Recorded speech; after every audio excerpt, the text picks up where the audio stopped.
Totoo ba ito? Ha? Ang sabi dito, si Roque hirap na raw ang kalagayan sa Austria. Hmm? Hindi daw makakuha ng hotel, hindi makatuloy sa hotel kasi sa hotel nga naman hindi ka naman papatuloyin sa hotel sa abroad kapag wala kang passport. Siyempre, sa korte pa lang ni Roque, hindi naman siya European. Dahil foreigner talaga siya, alien siya, kailangan niya ng proof ng identity at hindi lang yan ID. Talagang passport yan. Sa experience ko po ng mga tour, pag pumunta ka sa hihingan ka ng ng passport. Passport mga kabunyog, yan yung pinaka-proof ng identity mo. Ganyan po sa abroad. Ngayon, ang problema niya, di ba kansilado na yung passport niya? Cancelled na yung passport niya. So ayon dito sa mga kababayan natin, nangyayari kay Roque, hindi makakuha ng hotel accommodation. Kahit may pera siya, kung wala ka nga namang passport, hindi rin nag-grant yung political asylum application niya.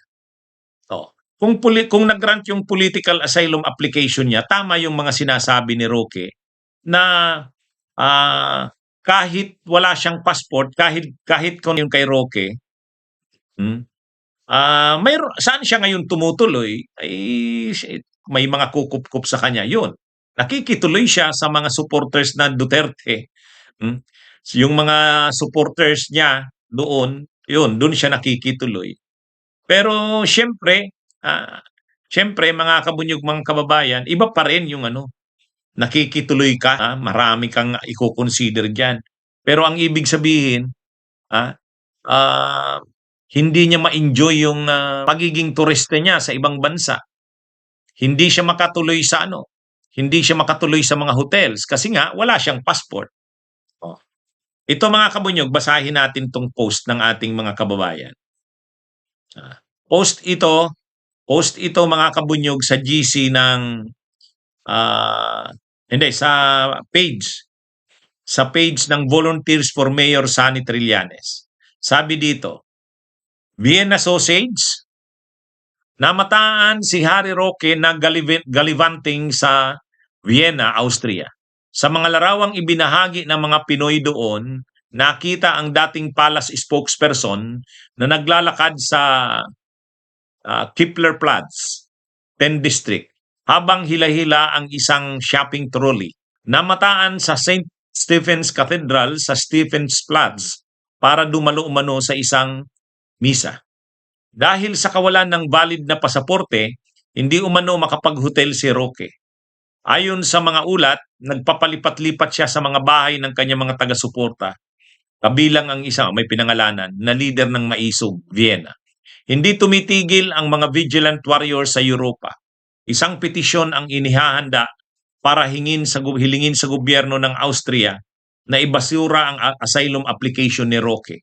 Giit nila, hindi siya biktima ng political persecution, kundi isang enabler na tumatakas sa pananagutan sa Pilipinas. So yan po yung post at itong picture na ito kasama sa post na yan. Ayan. So mga kabunyog, mga kababayan, yung petition na yan ng mga kababayan natin sa Austria, binasa ko na yan minsan sa live ko, na-discuss ko na yan. May sinusulong ang petition ng ating mga kababayan, mga overseas Filipinos doon sa Austria para pigilan, kontrahin yung asylum application ni Roque sa Austria. Alam naman natin mga kabunyog, mga kababayan, alam naman natin ang nangyari kay Roque. Nag-apply siya ng political asylum una sa the Netherlands. Yun na nga, mayabang pa siya noon eh. Hambog pa noon si Roque. Sabi niya, hindi ako mapapauwi sa Pilipinas. Protektado ako ng Dutch laws. Protektado ako ng European laws. Protektado daw siya ng bansang the Netherlands kasi asylum seeker daw siya. Ang pinagmamalaki ni Roque, noon kasi parang nakakasigurado na siya mag-grant yung kanyang political asylum application. Ang sabi ni Roque, hindi ako pwedeng pauwiin sa Pilipinas kasi political asylum. applicant. O, kaya lang, ang nangyari sa bandang uli, ang totoo, hindi naman siya pinagbigyan ng the Netherlands. Mabuti nga, mabait ang the Netherlands, hindi siya pinaalis sa the Netherlands. Eh. Nandun pa rin siya sa The Hague. O kaya lang nung bandang huli, sabi ng the Netherlands, ang naging desisyon, hanggang December 10 ka na lang sa the Netherlands. O, hanggang December 10 ka na lang. After December 10, maghanap ka na ng bansa, doon ka na sa Austria. Ang sabi ng Dutch government, doon ka sa Austria mag-apply. Kasi yun ang nagbigay sa iyo, nag-process ng Schengen visa mo. O yan ang nangyari. Kaya ang namomonitor natin, si Harry Roque ngayon ay nasa ano umano, nasa Vienna, Austria. Nandun na siya kasi nga hindi na siya pwede sa the Netherlands. Ang sabi ng the Netherlands, huwag ka dito sa amin mag-apply ng political asylum, dun ka sa Austria. So, sa ngayon, malamang linalakad na ni Roque ang application niya for political asylum sa Austria. Kaya lang, mahirap siyang magrantan dyan ng political asylum. Unang-una, gumagalaw na yung Filipino community. Yung mga kababayan natin doon ay may iniikot ng petition signing. Nabasa ko na yan, diniscuss ko na yan, binasa ko pa yan dito yung laman ng petition na yan. Ayon sa petition na yan ng mga kababayan natin, yung petition na yun, ipapadala nila sa Austrian government para hilingin sa Austrian government na wag i-grant ang application ni Roque ng political asylum. Kasi hindi totoo na persecuted siya politically. Hindi totoo yun. At actually, maganda i-attach doon yung mga kaso ni Roque sa Pilipinas. I-attach doon. Sa ngayon, ang kaso niya sa Pilipinas, kung saan may warrant of arrest na siya, yung qualified human trafficking. Yun sa illegal na pugo. Yun yung may warrant of arrest na siya. May kaso sa kanyang isinampa, yung grupo nila Madriaga, tungkol sa land grabbing. Ngayon, nalaman natin, mayroon pa pala violation of Anti-Torture Act. Kaya lang, dahil hindi panahon nga ni Duterte final yan, tsaka si Martires pa ang ombudsman nun, hindi gumalaw yan. Pero ngayon, gagalaw na yan. Gagalaw na yan. Kaya ito mga kabunyog, mga kababayan, ano na ito? Malamang i-deny ng malaking posibilidad i-deny ng Austrian government 'yan. Kasi hindi naman siya totoong politically persecuted, hindi. Ang political asylum kasi ibig sabihin inaapi ka ng bansang pinanggalingan mo dahil sa iyong mga political beliefs. Inaapi ba si Roque sa Pilipinas? Inaapi ba siya sa Pilipinas dahil sa kanyang pagiging pro Duterte? Wala. Actually, yun?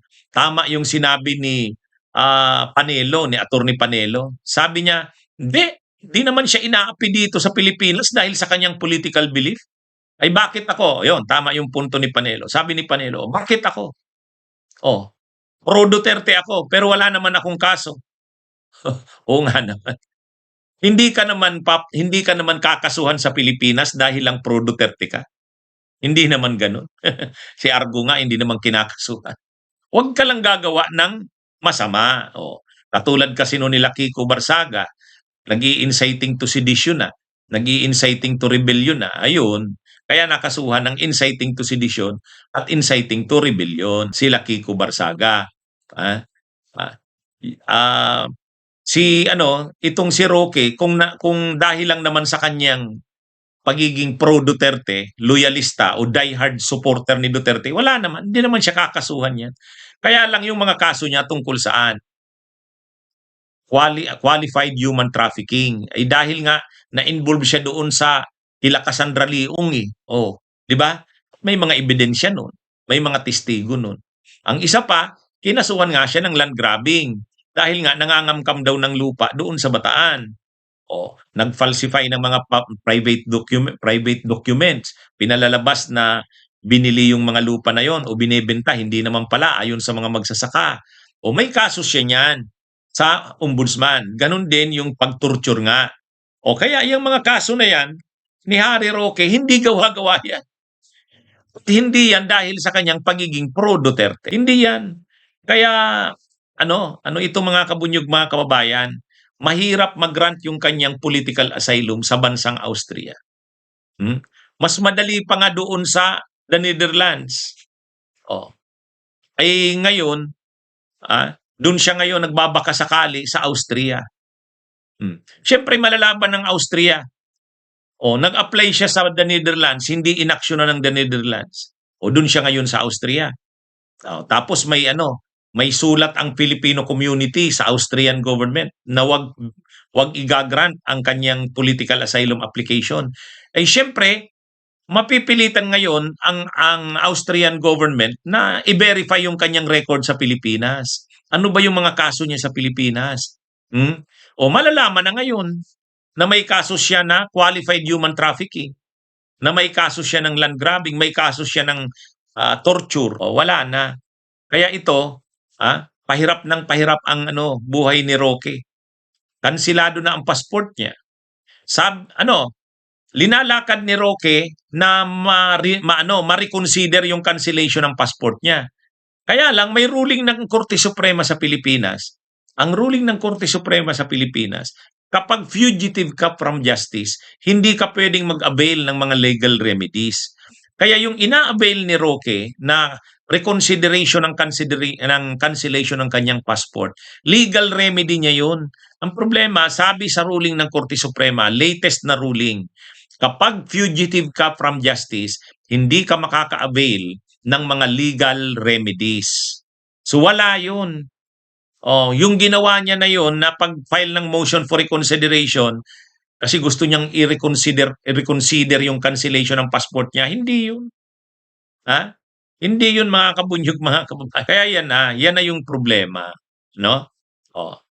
Kaya ito ngayon, itong pinupost ng mga kababayan natin sa Austria, sa Vienna, ewan ko, ito sinishare ko lang sa inyo.